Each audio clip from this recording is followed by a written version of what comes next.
So thank you for being on the Empowered channel.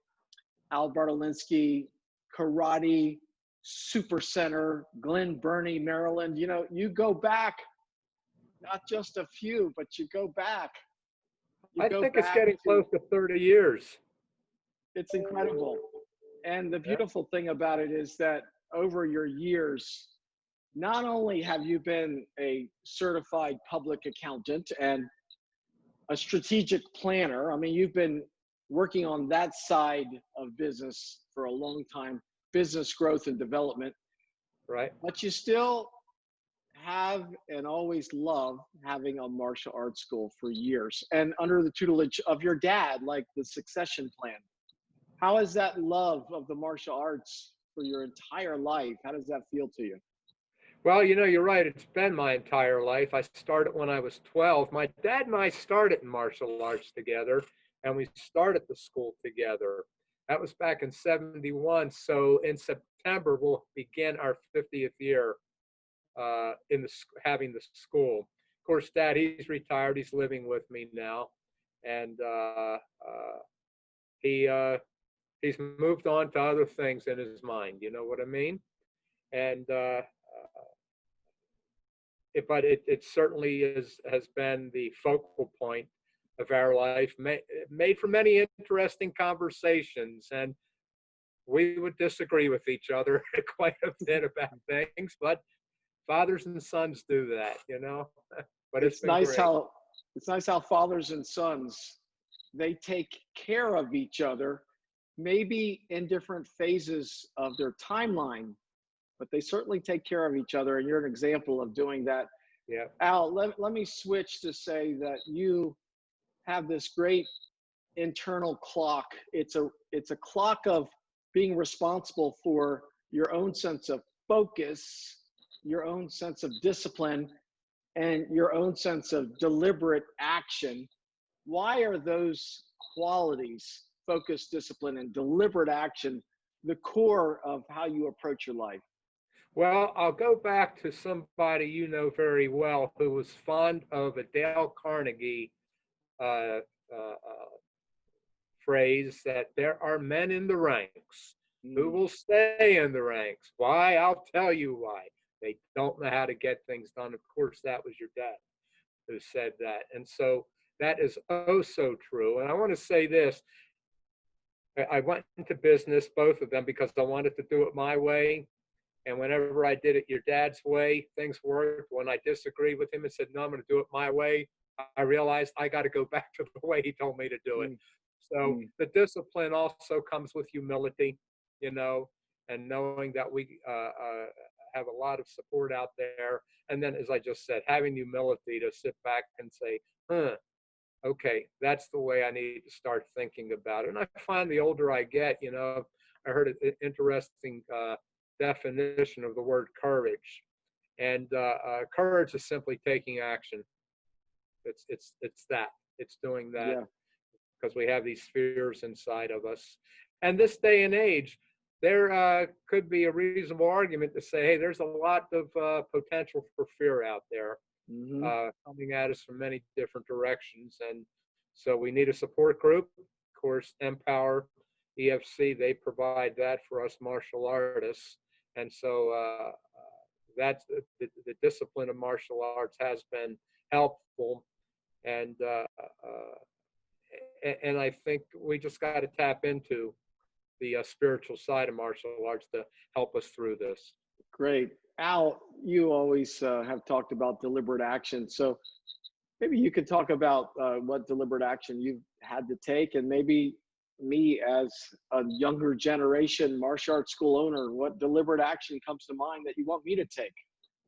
Well, the key word there is martial arts school owner, okay? Which is entirely different in many regards. I won't say entirely, but in many regards different than being a martial artist. Same principles apply, but Brian brought in our prior discussion here brought up the issue of the E-myth, and recognizing that being in the business of martial arts is a different set of the application of a different set of skills. So, when when we first found out about this pandemic, both my school is 5 short blocks away from my CPA firm. My home is 4 miles away. So I'm driving to work and I hear on the radio Governor Hogan talking about this pandemic. And right near the end is when he said, okay, schools are closed, restaurants, and he said health clubs. And I said, wait a minute, we're registered under the Health Club Act. Does that mean us? And of course it did. So I'm halfway to my office. And of course I had the initial jolt like, oh no, what are we going to do here? By the time I got to the office, I'd calmed down, and that preparation that we have been doing for years, I can't remember when we started it, probably 15 years ago, keeping our entire curriculum recorded. And so I came to the office, called my chief instructor up and said, here's what I want to do. And she is very technically inclined. I said, we got to go online with our classes. And then we move forward from there. So adaptability is there. But then the next thing is, well, wait a minute, this is a business. And this is going to put more than a little crimp in cash flow.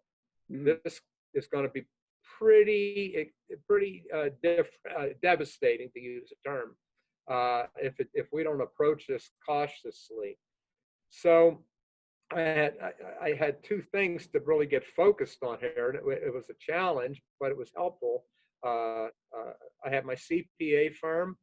CPAs were designated as essential services because there was and still is so much legislation that small business has to be aware of, and we accountants are the ones who help them implement it. And so we're learning new rules, new laws, and they're literally changing. And I mean this literally every day. I got it.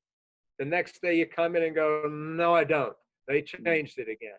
And so, but it was all well intentioned, and everybody was moving so fast, too fast, but it had to be done. And so they're trying to help the citizenry, okay, and have money. And they had their stimulus payments that are still coming out, the $1,200. And then there was, what are we going to do for business? And they've done several things for business, and it was rocky. And so they wanted to do the best they could to help the businesses, but have the business be able to help their employees through these troubling times the best that everybody could.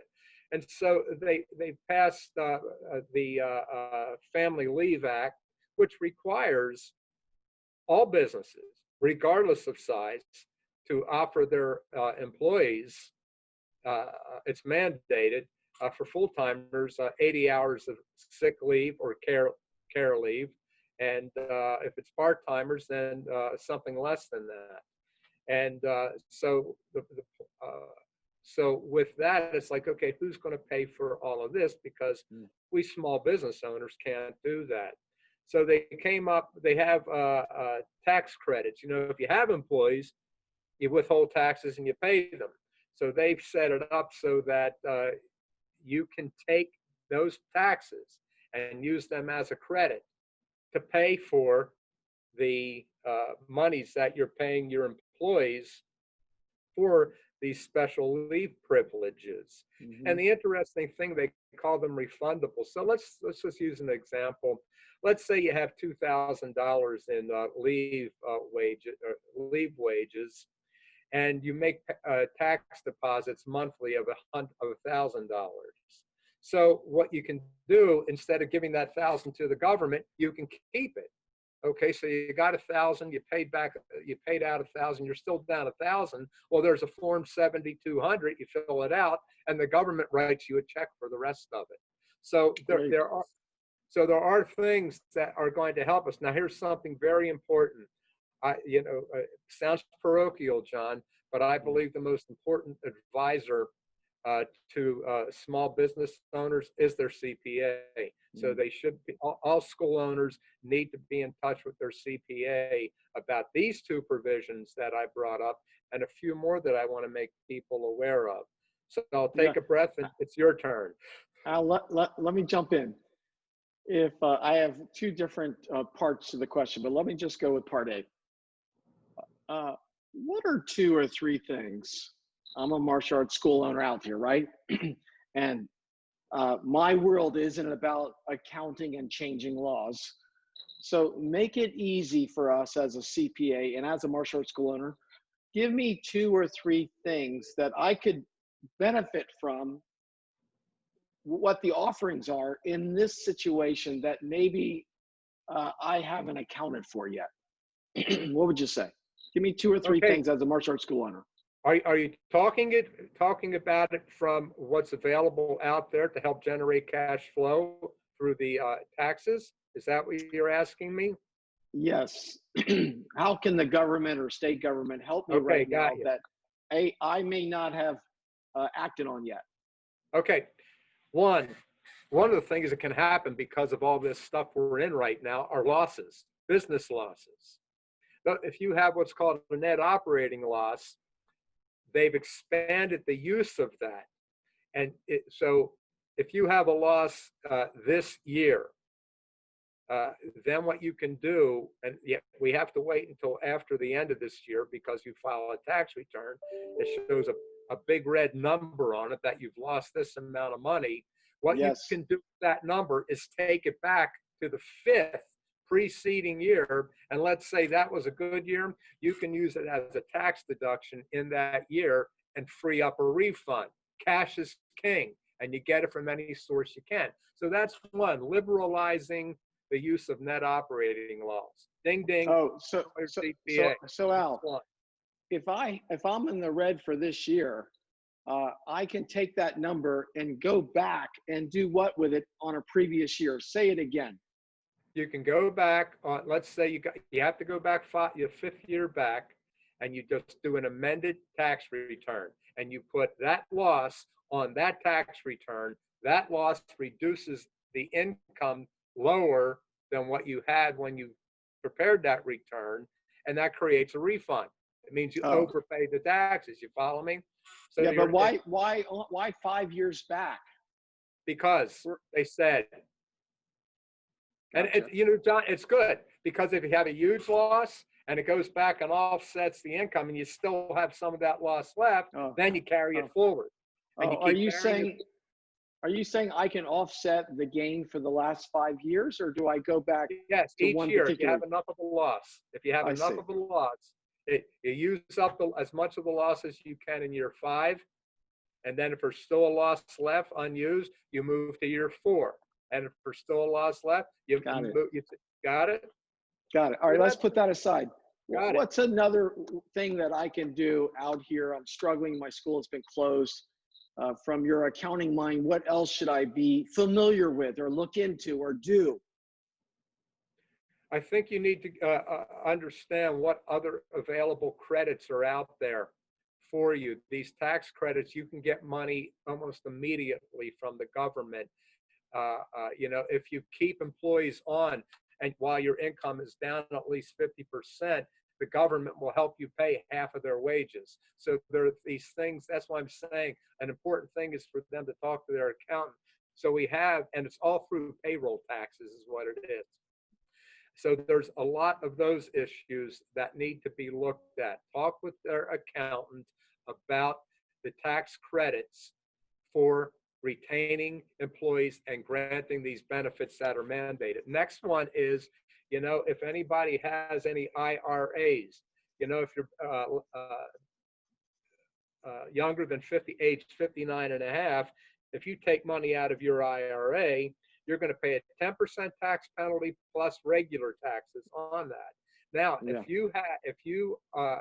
this year you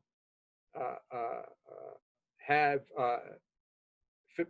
physical issues with the coronavirus, if you have business issues, or you have issues, financial hardship, let's call it that. Okay, that's all of us. On both a business and on a personal level, you can take money out of your IRA, and one of at least two things. One, you will not be hit with the 10% penalty. Two is that you can you will have 3 years to pay it back. Okay, so if you want, in other words, roll it over, or you'll have 3 years also to, if you want to pay the taxes, you can, if you borrow, let's say you had 90,000 in an IRA and you took it out, generally under current rules, okay, or rules prior to these changes they made, you would have to pay tax on that entire 90,000 for this year. Now Right. what you can do is you can take and pay a third next year, a third the following year, and a third the following year. And it's helping you spread out your cash outflow obligations so you conserve as much cash currently. So you can take the money from the IRA, use it to help you get over the hump here, and then they give you 3 years to either roll it over or pay the taxes on it. Yes, So Al, when you say roll it over, what do you mean roll it over? What that means is that when you take the money out of an IRA, okay, if you don't want to pay taxes on it, you have 60 days to put it back into that IRA or another IRA. So they're Gotcha. called a rollover. Yes. And But what you're saying is that if I do have an IRA, and even though I'm below 59 and a half, because of the situation, I'll talk to my accountant, but I can use some of that money right now without the tax implications present year. yes, I will have to pay taxes on that that money I took out, but it'll be over 3 years in the future at a third each year. Is that what you're saying? that's what I'm saying, John. Good idea. See, we didn't know that, Al. All See, you're right. being a blessing to a lot of people. Okay. Glad I can contribute. Anything let's else that see. comes to mind? Let's see, net operating. I think another thing is this is a ray of hope. Okay. Right when all this started, I sat in on a webinar by a noted economist in the Mid-Atlantic region. And what he was saying, here's what my prediction is, and this guy's pretty good. He said, we're going to have a vicious, these are his words, a vicious recession, if not depression. It's going to be a steep drop, and then it's going to spike back up just as quickly. And as it was vicious going down, it's going to go up just as fast. So, and there's a lot of reasons he gave for that, pent up demand, what have you. And like I said, this guy has been right, and there is economic activity to it. I mean, look at what Trump announced, was it last week? You know, unemployment dropped by 3 points. That's huge. Mm-hmm. Let's hope it keeps on going. Another thing that I would suggest owners do is really, if you're not already, get tuned into 2 things: profitability and cash flow. They sound like they go hand in hand, and they do, but they're not one and the same. Good cash flow comes from properly managing the income. And the biggest issue in a situation like we're in and moving forward, you know, as a quick aside, I used to talk to people about, hey, how to survive a economic downturn. And the real issue is what you should be doing all the time. And that is being aware of what's going on in your business, what's happening with your expenses, anticipation. It's like being in a self-defense situation, in a fight. You're moving around, sizing up your opponent and thinking, okay, if I do this, his tendency is to do this. If I do that, his tendency is this. When he does that, I'm going to do this. So what you do with your business is you look down the road, and I would say no more than 3 months. I know even myself, you know, we say, okay, forecast out for 12 months, 3 years, whatever the case may be. Really, after 3 months, you really don't know, okay? So forecast constantly, be 3 months ahead on the implications of any decisions you make. If I'm going to go out and buy a van for my business, that's going to mean what? From cash flow in month 1, month 2, month 3. Know these things. The worst thing is being surprised. And even worse than that, and not being prepared.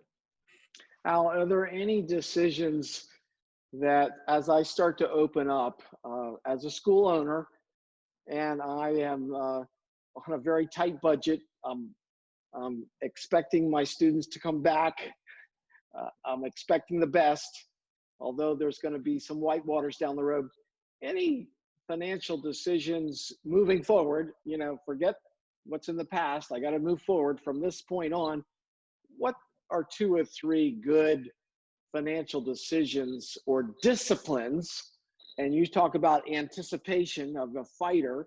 What should I be thinking about as a few disciplines or ideas moving forward as I start to get my cash flow going and maybe start to hit profitability again Well, soon? Number one, stay plugged in with everybody else in the industry. That's number one, because you got to get ideas on what other people are experiencing, whether you are, why they're doing that, and see how all that applies to you. You mentioned early on in this little talk we're having now about my involvement in strategic planning. Now more than ever, strategic planning. Know your strengths, know your weaknesses. What are your opportunities? They're out there. In fact, opportunities and threats are usually a side of the same coin. Okay, where there's a threat, what's an opportunity that's implicit in that? And so in order to do that, as in a self-defense situation, focus on your breathing to calm your thinking down so that you can see clearly. That is important. Getting to the next, another thing, like I said, on anticipation is run your numbers. Constantly be 3 months out. Month 1, month 2, month 3. And do what ifs. Okay, perfect world. All my students come back. Okay. Worst case scenario, maybe only 50% come back. Okay, then what? What am I going to do? What is it going to look like? What do I have to do to get it back up to where I need it to be? And what do I do now? What do I do now? Where can I get my hands on the cash that I need? Cash is king. So it comes down to financial controls. And that's, that could be I think for a lot of business owners, not just school owners who are business owners, of course, but is that I go back to that E-myth. We go into what we do because we are technicians. We love it. We love doing it. And we have to get into more and more making a transition from that technician to being an entrepreneur and somebody who is a forward thinker. And being a dreamer, but having reality checks also. Al, let me poke at that for a moment, because you've touched upon the E-myth with Michael Gerber, and you touched upon the distinction between being a technician as a perspective and also being an entrepreneur. So in your mind, what's the difference in perspectives? First of all, if we look on, they're 2 entirely different activities. They're unrelated. Let's look at the martial arts itself is the product. It's the widget. The business is all about delivering martial arts benefits to customers. 2 different skill sets, entirely different skill sets. And it's like when my dad and I opened the school. Why did we open the school? We love martial arts. We love teaching martial arts. That doesn't pay the bills at all. And it only took us 15 or 20 years to realize there was a genius out there named Nick Kokinos to get our heads screwed on right about what we had to do. And so and it's what really charges us, gives us our charge. When we were in our practitioner mode, it's the physical activity, or if we're competing, it's the thrill of the competition.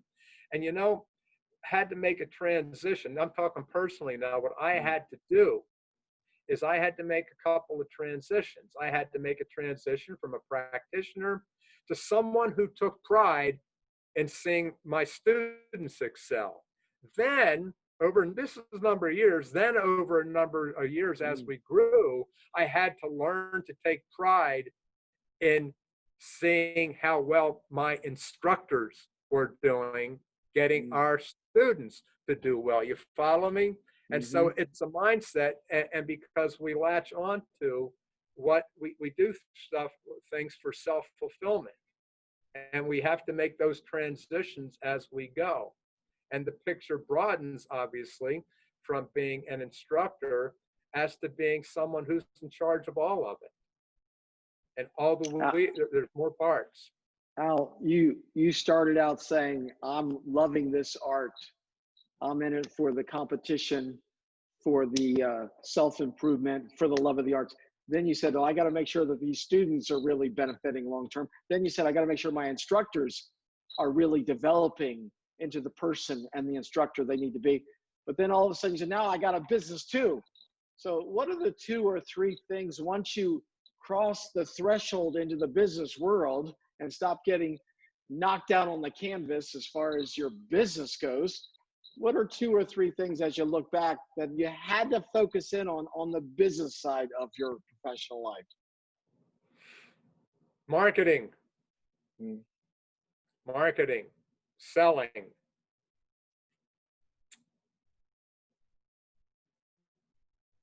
marketing, selling, cash management. Love it. Cash management. I mean, that's it, you know? Someone, I talked to an attorney, this is about 25 years ago, we were talking about our approaches to business and different business theory. He said, look, here's how I look at it, Al. It's very simple. Here's my theory on business. Here's my model. Get it in, get it done, get paid. There you go. Love it. So let me ask you about your margins for a moment. You know, give me your ideas about if you have $10,000 worth of gross, just for a round number, what percentage of that would you like to see for payroll? What percentage would you like to see for taxes? What percentage would you like to see for profit and for rent? Do you have any guidelines? You know, I go back to the EFC model that your dad had talked about, and I try to stick within those, and they usually work for me. One, payroll, including payroll taxes, 33 to 37% within that range of gross. Rent, anywhere from 10 to 12%. Marketing, I'll say 8 to 12%. I call them the big 3. I've always focused on each of those, but as long as the 3, if you add up the percentages for salary, rent, and marketing, generally it's 59%. So if I could, my thoughts are, if I could keep those 3 at, I'll accept 60% of gross. Everything else, you know, is very controllable. On the bottom line, geez, there's different numbers on the bottom line. I think 10% after tax is a nice margin for after paying your salary, you know, and everybody else's. And here's another thing, you know, one of the things that when I used to do the seminars on financial management at the EFC conventions, we talked about emergency reserves, and for business, for individuals, generally 6 to 12 months of cash sitting there in case something like today has happened. And also for a business, one of the tendencies can be for any business owner, they live by their checkbook. We all sleep better when the checkbook looks good, okay? But a lot of dumb decisions are made by doing it that way. Hey, I got enough here. And there's 2 financial statements that are necessary for a business. One is the income statement, the profit and loss statement. Income minus expenses equals net. Gross minus expense equals net. There's also the balance sheet. The income statement, or P&L, is the barometer of a business. That goes up and down depending on seasonality and this and that. The balance sheet is everything the business owns: cash, equipment, the building if the business happens to own the building, and everything it owes. So in other words, everything the business owns, how is it financed? And the more debt you have, the more pressure you have. And so the thing is, the business has to have a strong balance sheet to be able to weather the storm. There has to be a strong cash reserve in there. How much should it be? Look at what you're going through now and figure it out for yourself. Okay. A month? Heck no. Is it 2? Heck no. Hey, can you go for 6 to 8 months? Maybe. And if you can, I think the first thing people, school owners should do when we get through all of this and we're starting to get on sounder footing, if that's the way to say it, is to have that relationship with your banker and get your lines of credit lined up when you're looking good. Because the worst go to a bank is when you're bleeding. They're not going to loan to you, but they will loan to you when you're looking strong. And that they are your golden parachutes, let's say. I love it. Al, you have given us such great morsels and pearls of wisdom. Your experience goes back as a certified public accountant and as an enthusiast in martial arts with your father for so many years. And you're so well groomed in strategic planning over the many years, the do's and the don'ts. How could we thank you just enough for all these great ideas that you shared? I'm so grateful for you, Al. We are in the martial arts are so grateful for all the years you put into this thing. You really have been a great benefit to us today. I can't tell you how grateful we are. What do you have to say about how grateful we are, Al? It's why I do it, man.